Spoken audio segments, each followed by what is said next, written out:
Nå filmer det. Det er ikke verdensgang, det er Raunesgang.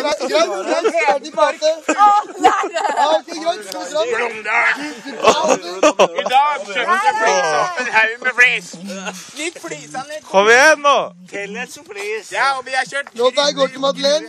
Du ba om å rappe av meg. Se på Madeleine, du er så søt. Sist jeg sjekka var fitta hennes bløt. Hun hadde ellers skrevet med meg i midten. Kjerringa, fy faen, hun er ikke mye dritten, hun er drøy. Og hun rir som en hest, blir sugd av prest og har masse pest. Svartedauden på benken der. Bare vent til huresker har masse klær. Jeg må slå korona-refill. Han er ikke med. Han bare sitter og leker gangster, da. Det er noen som er riktig, noen som er fake.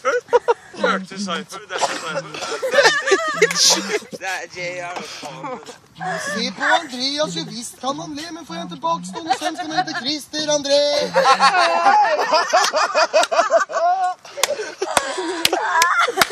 Kom igjen da! Kom igjen! Jo, du. Eminem, kom igjen da. What? Nå er det så. Hvor lenge er det til? Kom igjen da. Hvor lenge er det til bolaget? Hva er Daniel? Det er 3 timer igjen. Ja, nå må jeg ha nye temaer, for nå er hjernen min sånn. Det er meg da. Det er greit.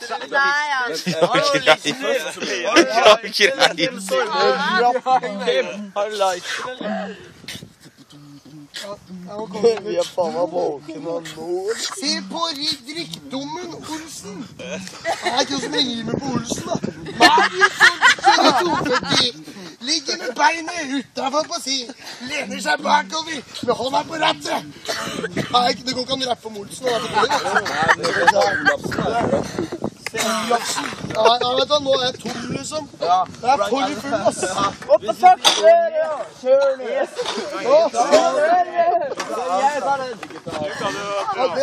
Kato! Det er bare skjedd på i morgen. I morgen skal vi spise vannmelon og se på dette. Jeg orker ikke mer, ass. Jeg er for full for dette. Kjerringa bånda i driteren. Du sier ikke bånda i driteren. Bånda i driteren er mitt uttrykk.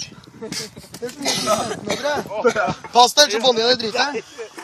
Da rapper jeg. Da er vi flyr. Har ikke en gitar, da. Kom igjen da!